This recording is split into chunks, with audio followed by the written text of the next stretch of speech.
जो भी मैं गाड़ी चला रहा हूँ। बहुत गंदा क्रैश था, बहुत गंदा क्रैश होता था।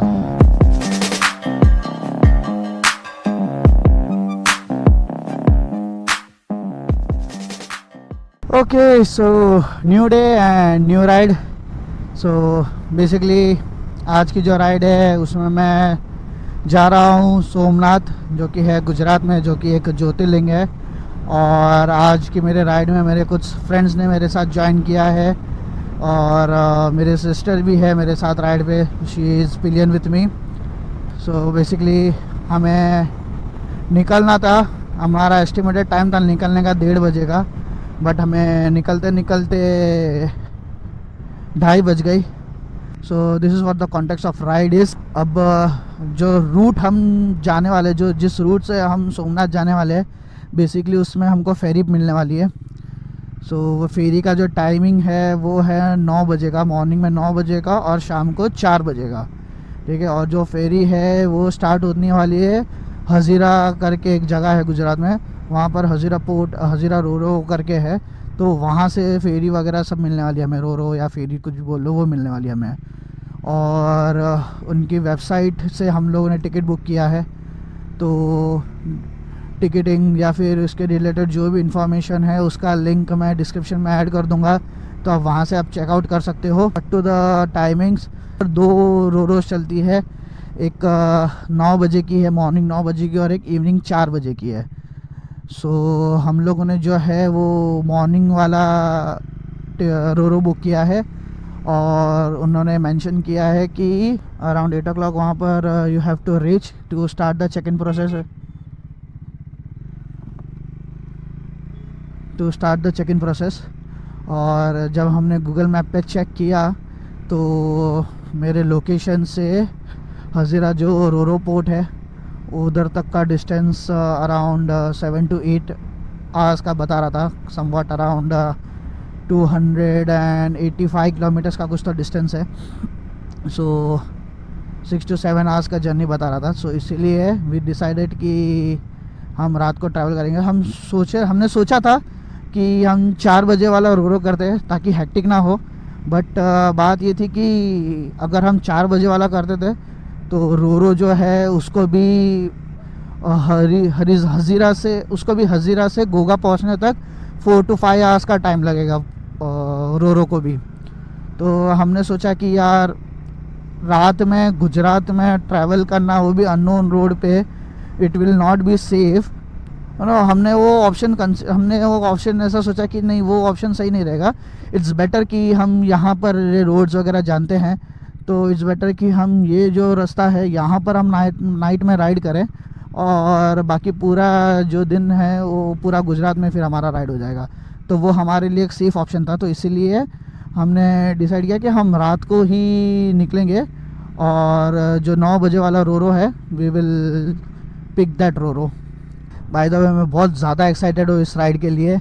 नॉट जस्ट एक्साइटेड, मतलब बहुत मिक्स्ड फीलिंग्स है, थोड़ा एक्साइटेड, थोड़ा नर्वस, एंड थोड़ा ऐसा दुख भी हो रहा है मेरे को। बिकॉज एक्साइटमेंट तो इस चीज़ का है कि लास्ट 2 साल से मैं प्लान कर रहा था कि गुजरात जाना है, सोमनाथ जाना है, वो भी बाइक राइड करके जाना है करके, बट कुछ अरेंजमेंट्स हो नहीं पा रहा था।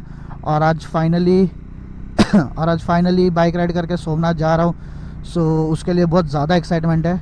थोड़ा दुख इसके लिए हो रहा है क्योंकि गाड़ी जो है फुल लोडेड गाड़ी, बेसिकली गाड़ी पे मैंने सैडल स्टेज भी लगा के रखा हुआ है, और टॉप बॉक्स के बदले मैंने गाड़ी पे जो है नॉर्मल टैंक बैग होता है उसको एज अ टेल बैग बनाकर मैंने उसको टॉप बॉक्स वाली जगह पे लगा के रखा हुआ है। सो हाँ, तो वो एक भी हो जाएगा, और वो पिलियन को एज अ बैक रेस्ट के लिए भी काम करेगा। तो यही चीज़ का मुझे दुख ज़्यादा हो रहा है करके कि इतना लोडेड गाड़ी है, और फर्स्ट टाइम ऐसा लोडेड गाड़ी मैं लेकर जा रहा हूँ। तो थोड़ा बहुत एक वो रिस्क फैक्टर भी रहता है कि विंड ब्लास्ट के वजह से कुछ लगेज ऊपर नीचे ना हो, ये वो। तो एक वो चीज़ है। नॉट एग्जैक्टली लाइक मैं फ़र्स्ट टाइम ऐसा लॉन्ग राइड पे जा रहा हूँ, मतलब ये मेरा न्यू बाइक, जब से मैंने न्यू बाइक ली है उसके बाद मतलब मैं थोड़ा इगतपुरी वगैरह भी जाके आ गया। अभी मैं रिसेंटली लोनावाला भी गया था, तभी भी गाड़ी लोडेड थी, बट यू नो वो सब डिस्टेंस बहुत कम है। ये इगतपुरी तो 150 किलोमीटर हो गया, लोनावाला भी कुछ ज़्यादा नहीं है, 150-200 किलोमीटर ही है। तो उसमें इतना ऐसा डर नहीं था कि हाँ चल ठीक है कुछ हो गया तो क्या देखा जाएगा करके, तभी ऐसा लेकर चल रहा था मैं। बट अभी ऑलरेडी ऑलमोस्ट दूसरे स्टेट में जा रहे हैं, तो एक वो चीज़ का डर रहता है करके कि अगर कुछ ऊपर नीचे होता है तो कैसे क्या सिचुएशन को हैंडल करना है। बट फिर वही बात है कि जब तक सिचुएशन आएगी नहीं तब तक समझ में नहीं आएगा कि कैसा हैंडल करना है। तो भगवान का नाम लेके बस कर रहे हैं कंटिन्यू अपनी जर्नी को। भाई यार ये व्यू है ना, ये व्यू मुझे इतना पसंद है। पूरा अंधेरा रास्ता और ऐसा रिफ्लेक्टर्स ग्लो करते हैं और हमारी बाइक ऐसे चल रही है। ओ माय गॉड, इतना प्यारा लगता है ना मुझे ये व्यू, इसीलिए नाइट राइड मुझे बहुत ज़्यादा पसंद। देखो कितना प्यारा लग रहा है, पूरा अंधेरा है, सिर्फ लाइटिंग की वजह से सिर्फ रिफ्लेक्टर ग्लो कर रहा है। ऐसा लग रहा है पूरे रोड पे लाइट्स लगा के रखी हुई है छोटी छोटी छोटी छोटी, उसकी वजह से इतना प्यारा लग रहा है। की बात करूँ तो टुडे वी हैव 2 ट्राइम्स, एक तो मेरा और एक मेरे एक फ्रेंड का है, और एक हमारे पास SD रोडस्टर भी है। सो ये 3 बाइक्स है इंक्लूडिंग माय बाइक जो आज हम जा रहे हैं राइड पे। एंड अगर मैं गाड़ी के अरे भाई इतना अपर पे कौन आता है?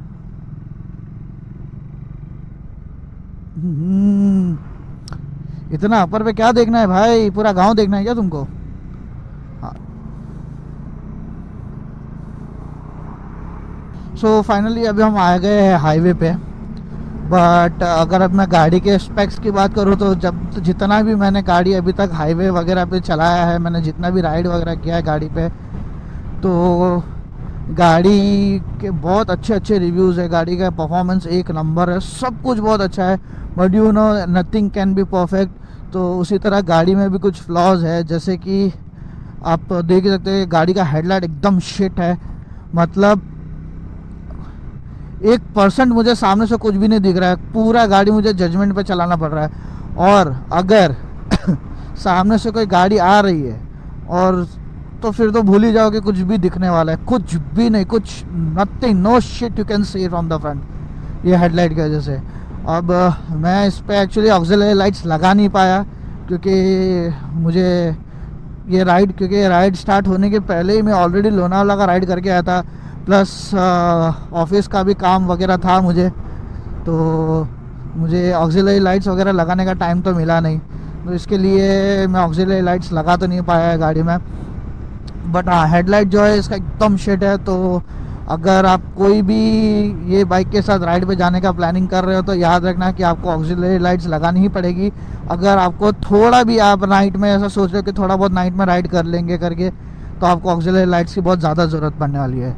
और दूसरा, इस गाड़ी का सबसे शिट चीज़ जो है वो है इसके सीट। इसकी सीट इतनी गंदी है, इतनी ज़्यादा गंदी है, मतलब सीट के नाम पे कुछ नहीं, जो फाइबर का जो सीट होता है ना, उसके ऊपर एक छोटा सा स्पंज का लेयर दे दिया, उसके ऊपर सीट कवर लगा के बोल दिया कि हाँ ये आपका सीट ले लो। तो मैंने तो इसके लिए एयर सीट मंगा के रखा हुआ है।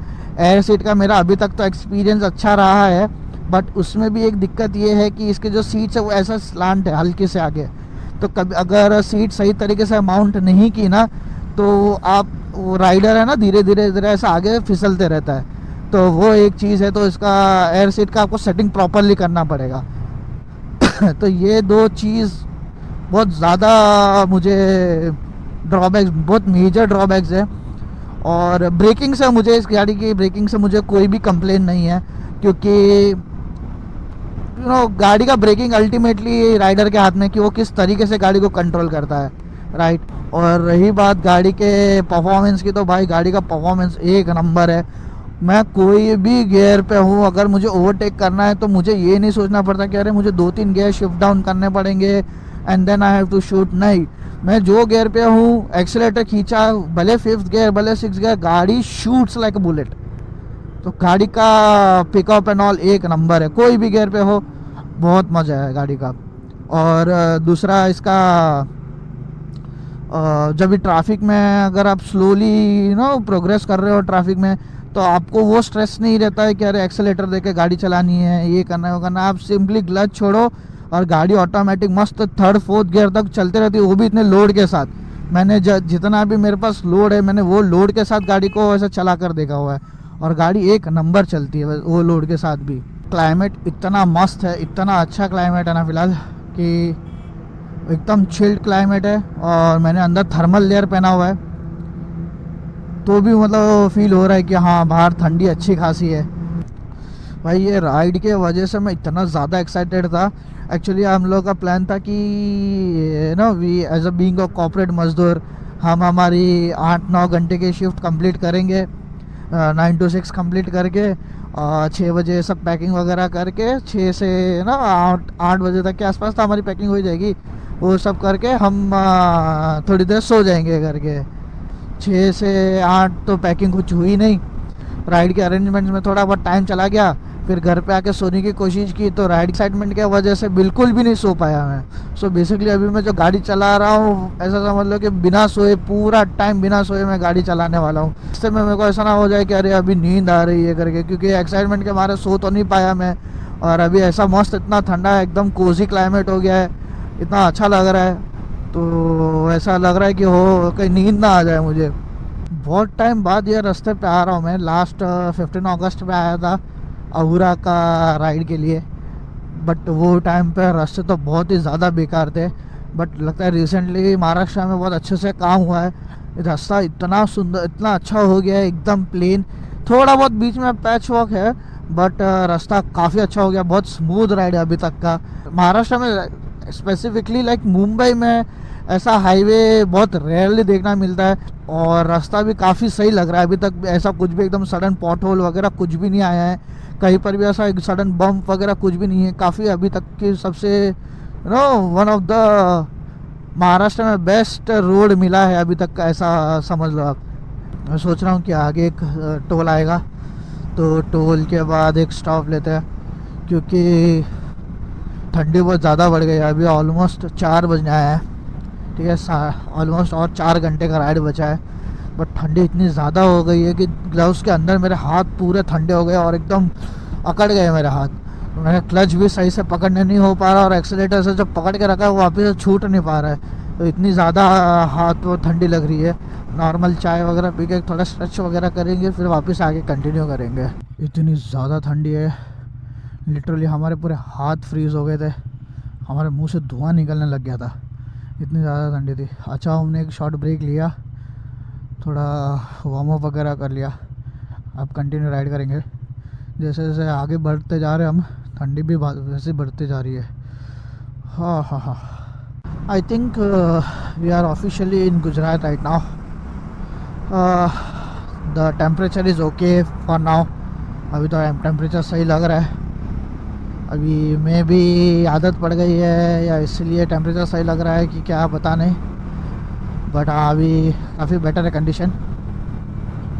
Guys out of curiosity I have one question कि ये टायर्स पे जो रबर्स लगा के रखते हैं इसका क्या पर्पस है? अगर आप में से किसी को पता होगा तो प्लीज़ कमेंट डाउन कि इसका पर्पस क्या है, क्योंकि मुझे बहुत टाइम से क्यूरियोसिटी है कि ये ट्रक्स वाले जो है ये टायर के आसपास ऐसा रबर्स क्यों लगा के रखते हैं। मुझे अभी तक तो इसका साइंस कुछ पता चला नहीं है विजय। अगर आप लोगों को किसी को कुछ पता हो तो प्लीज़ कमेंट में मुझे इसके बारे में ज़रूर बताना। ट्रायम्फ वाले देख रहे हो कितनी अच्छी हेडलाइट बनाई है आप लोगों ने, ऐसी हेडलाइट आगे फ्यूचर में कभी मत बनाना, ठीक है भाई? सही बता रहा हूँ, 1% कुछ भी नहीं दिख रहा है। जो भी मैं गाड़ी चला रहा हूँ पूरा जजमेंट पे गाड़ी चला रहा हूँ। माय गॉड हो पूरा गाड़ी वाइब्रेट हो गया। माय गॉड ऐसा सडन पैचेस आ रहे, कुछ नहीं दिख रहा है। गाड़ी के लाइट्स के सपोर्ट पे गाड़ी चला रहा हूँ मैं। मेरे साथ जो राइडर्स है उन लोग का पीछे से लाइट आ रहा है, उसकी वजह से गाड़ी चल पा रही है खाली मेरी। बाकी मेरे गाड़ी का मिरर लूज हो गया। That was one nasty patch, पूरा गाड़ी हिल गया मेरा। I have to be very careful, क्योंकि गुजरात के रास्ते ऐसा डेंजरस ख़राब होंगे मुझे पता नहीं था। मैंने तो सोचा था कि गुजरात का रास्ता एकदम मक्खन होगा, यहाँ पर तो उल्टा सीन हो गया। महाराष्ट्र का रास्ता एक नंबर था। ओ भाई क्या मक्खन रास्ता आया, एक नंबर। ये ऐसा रास्ता एक्सपेक्ट कर रहा था कि मैं गुजरात में घुसूंगा तो मुझे ऐसा रास्ता मिलेगा।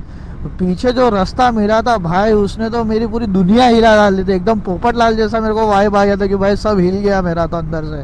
भाई अब जो गुजरात का रास्ता मिला है ना वो इतना प्यारा है, देखो एक नंबर रास्ता, इतना मज़ा आ रहा है गाड़ी चलाने। कम से कम हमें आधा पौना घंटा हो गया कंटिन्यू ऐसा रास्ता मिल रहा है, और कंटिन्यू हम 80 90 100 के इस पर क्रूज़ कर रहे हैं, और इतना मज़ा आ रहा है ये ऐसे रास्ते पे गाड़ी चलाने, दिल खुश हो गया। और साथ ही साथ धीरे धीरे सनराइज़ हो रहा है, तो उसका भी मज़ा मिलते जा रहा है। मैं तो मज़ा आ गया भाई, मज़ा आ गया। ऐसा रास्ता मिले तो एक दिन में हम 1000 किलोमीटर भी कर लेंगे तो भी हमें थकान नहीं होगी। मैं बोल रहा था ना गाड़ी के बारे में कि ये गाड़ी कोई भी गियर पे हो, अगर आप एक्सेलेरेटर खींचोगे तो गाड़ी शूट करेगी। देखो अभी मैं 5th गियर पे हूँ और मेरी स्पीड समवट 40 है, ठीक है। अब मैं 5th गियर पे अगर ये गाड़ी को खींचूँ तो गाड़ी एकदम से शूट करके निकल जाती है। तो गाड़ी में ये सोचना नहीं पड़ता है करके कि अरे 5th गियर या गियर डाउन करो, ये वो कुछ करना नहीं पड़ता है। प्लस उसका हैंडलिंग इतना प्यारा, एकदम निम्बल है। जैसे कि कोई स्कूटर को कोई हम हैंडल कर रहे हैं, छोटा सा हैंडल वाला बाइक, स्कूटर या बाइक होता है, उसको जिस तरीके से हम निम्बल कर सकते हैं उस तरीके से एकदम प्यार से ये निम्बल कर लेती है। बिल्कुल एक वो फियर फैक्टर ही नहीं है करके कि अरे कंट्रोल करने में प्रॉब्लम हो सकता है क्योंकि हैंडल बार इतना वाइड है, या फिर पावर कहीं लैग तो नहीं करेगा कोई गियर पे, कोई भी नहीं। जब भी मैं 6 गियर पे हूँ, 70 की स्पीड पे शूट करता हूँ मैं, गाड़ी फप करके निकल जा रही है। देखो ये बहुत प्यारी चीज़ लगी है मुझे इस गाड़ी की अभी तक। अगर यही मेरे पास जावा थी तो जावा में ऐसा नहीं था। जावा में है ना, मुझे 1 या 2 गियर शिफ्ट डाउन करना ही पड़ता था। गाइस एक चीज़ देखो, मिरर में सनराइज देखो पीछे कितना प्यारा दिख रहा है। वाह, ऐसा लग रहा है एकदम इसने गोल्डन और येलो पेंट कर दिया है बैकग्राउंड को। देखो मिरर में देखो, फाइनली जाके अब जाके थोड़ा उजाला हुआ है और अब मुझे रोड सही से दिखना चालू हुआ है। बाकी इतनी देर से मैं अंदर में गाड़ी चला कि मैं एकदम पगला गया था भाई। आंखें छोटी सी हो गई थी मेरी, मैं ऐसा कंटिन्यू फोकस करके चला रहा हूँ। दूसरे गाड़ी की हेडलाइट की मदद से मैं गाड़ी चला रहा था। अब जाके कहीं सनराइज़ हुआ है तो मेरे को जाके रोड दिख रहे कि हाँ भाई ऐसे रोड है यहाँ पर। क्या भाव है यहाँ पर पेट्रोल का? 94। बहुत सस्ता है यार, मुंबई से यहाँ पर 10 रुपये का फर्क है। बहुत ज़्यादा हो जाता है। वो फुल कर दो।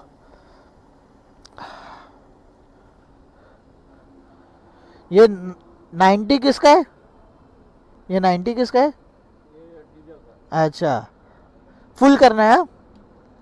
इतना रेंज मिला है।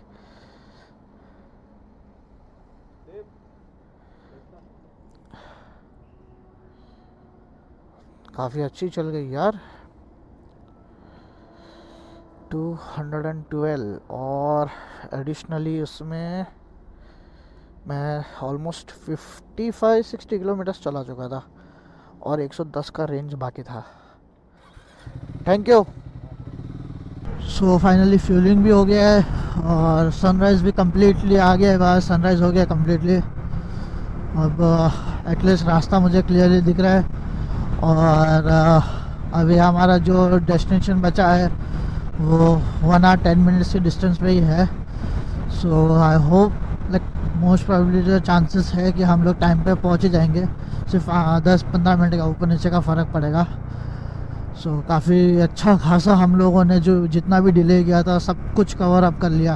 Oh what a beautiful road it is guys. बाप रे, ठंडी के मारे मेरा जॉ पूरा अकड़ गया। वो बोलने नहीं जम रहा है कि मैं क्या बोल रहा था, कुछ और ही निकल गया मेरे मुंह से। धूप आ गई, अच्छी खासी धूप आ गई है, बट फिर भी ठंडी है कि कम नहीं हो रही है। क्या मस्त ब्यूटीफुल हाईवे है। देखो गाइस कितना प्यारा। ऐसा हाईवे के लिए ना तरस जाते हैं हम महाराष्ट्र में रहने वाले लोग। ऐसा हाईवे हमें मिलता नहीं है। इतना प्यारा हाईवे है ना ये, मज़ा आ रहा है। गाड़ी 100-120 पता भी नहीं चल रहा है 100-120 पे चल रही है। इतना मक्खन है, ऐसा लग रहा है कि अरे इतने तो ओह शिट, आज तो मेरे को लगा खत्म भाई। Oh shit oh shit oh shit oh shit oh shit oh shit. मैं 90 ऑलमोस्ट 90 की स्पीड में था। अगर वो कुत्ता 1-2 सेकंड के इससे डिले हो जाता था बहुत गंदा क्रैश होता था। ओह शिट भाई, मेरी आवाज़ अटक गई थी 2 मिनट के लिए। ठीक है, बच गया भाई, बच गया। नसीब अच्छी है आज। थैंक यू महादेव, महादेव जी ने बचा लिया आज तो भाई, नहीं तो बहुत गंदा क्रैश था, बहुत गंदा क्रैश होता था। We have reach to the roro terminal. तो अभी यहाँ से हमें चेक इन का जो भी है प्रोसीजर वो स्टार्ट करना पड़ेगा। तो यहाँ से स्टार्ट हो जाएगा, कुछ ऐसे अंदर एंट्री होगी। चल आ रहे हो लोग, चलो। I hope camera don't die, don't just die yet, don't just die yet. Finally we are in the रोरो।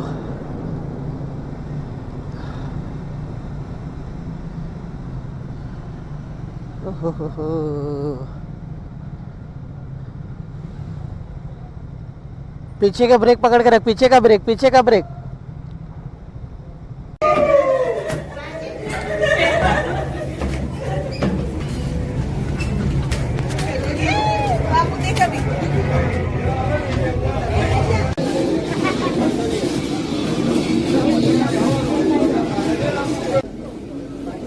इधर क्या है?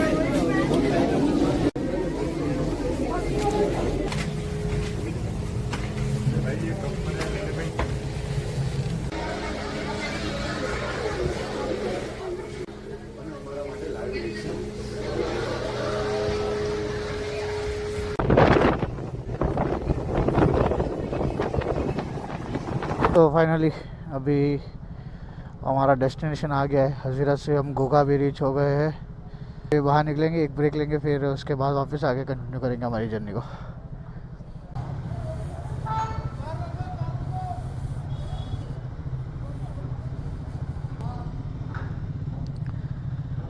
Okay finally we are out of the रोरो।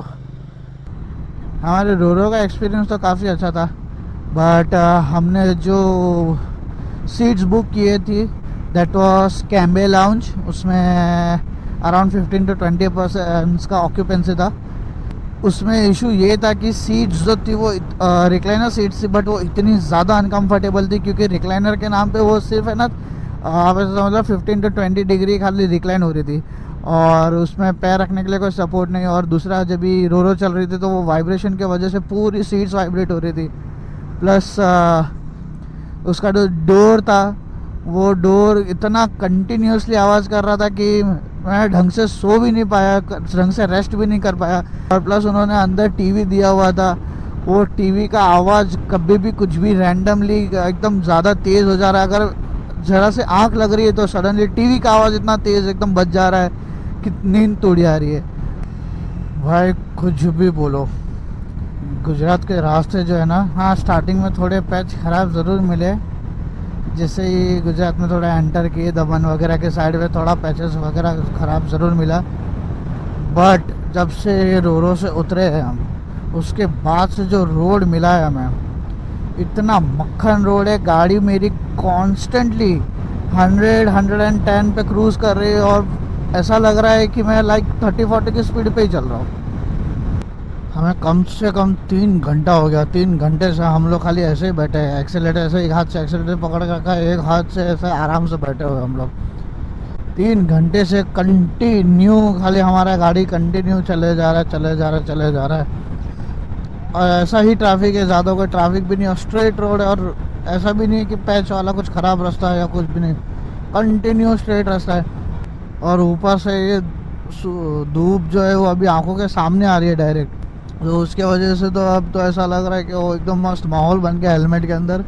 ऐसा लग रहा है बस अभी सो जाए करके, कहीं पर भी हमें ऐसा कुछ खटिया वगैरह मिले हम जाके सो जाए। हम एक्चुअली होटल भी वैसा ही कोई ढूंढ रहे हैं जहाँ पर वो खटिया रखा हुआ हो, ताकि हम थोड़ा लंच वगैरह कर ले। अभी तक हमने लंच भी नहीं किया है, तो वही सोच रहे कि लंच वगैरह करके आराम से 1-1.5 घंटा कुछ खटिया वगैरह मिले तो 1-1.5 घंटा वहाँ पर रेस्ट कर ले हम लोग। तो अभी हम सही में अभी बोर हो गया हमें कंटिन्यूसली ऐसा रास्ते पे गाड़ी चला के करने के लिए कुछ है नहीं, ना ट्रैफिक है ओवरटेक करने के लिए, ना कुछ, कंटिन्यू खाली चले जा रहे हैं ऐसे ही। ऑलमोस्ट शाम होना है, ये सनसेट होना है।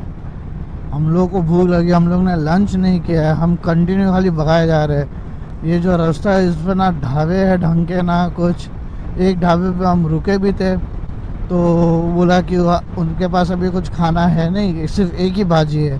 तो बहुत भयंकर भूख लगी है, लेकिन ये पूरे रास्ते पे एक ढाबा वगैरह कुछ ढंग का नहीं है भाई। ये गुजरात का टुक टुक बहुत स्पेशल है, एक नंबर है। देखो ये बाइक को टुक टुक में कन्वर्ट किया हुआ है, एक एक नंबर वाला। Anyway I think we are not going to stop anywhere. अभी हम कोई ढाबे वगैरह पे रुकने का प्लान नहीं कर रहे क्योंकि मोस्ट प्रोबेबली शायद से 20 किलोमीटर्स ही कुछ तो बचा है हमारे जिस होटल में हम स्टे करने वाले हैं। सो अभी ऐसा प्लानिंग कर रहे हैं हम कि अब ऑलमोस्ट इतना डिस्टेंस बच ही गया तो डायरेक्टली होटल जाकर ही फिर वहीं पर नियर बाय में कुछ देख लेंगे। So I hope you guys have enjoyed the video. अगर आप लोगों को वीडियो पसंद आया होगा तो प्लीज़ लाइक करना, चैनल पर नए हो तो सब्सक्राइब ज़रूर करना। और अगर रोरो के रिगार्डिंग या हमारे रूट के रिगार्डिंग या कुछ भी anything, if you have any questions और एनीथिंग रिगार्डिंग माई सेटअप और anything, then let me know in the comments कि how can I help you. और मैंने स्टार्टिंग में आपको पूछा था कि ट्रक्स के आगे वो टायर्स क्यों लगाए, वो रबर ट्यूब्स क्यों लगाई जाती है, वो उसका मुझे ज़रूर बताना कमेंट में कि वो क्यों किया जाता है, क्योंकि I am very curious to find out कि वो ऐसा क्यों करते हैं करके। ठीक है, so I hope to see you soon. In the end all I just want to say is मजा आया, और मैं ये जो मजा है हिंदुस्तान के हर व्यक्ति को देना चाहता हूं।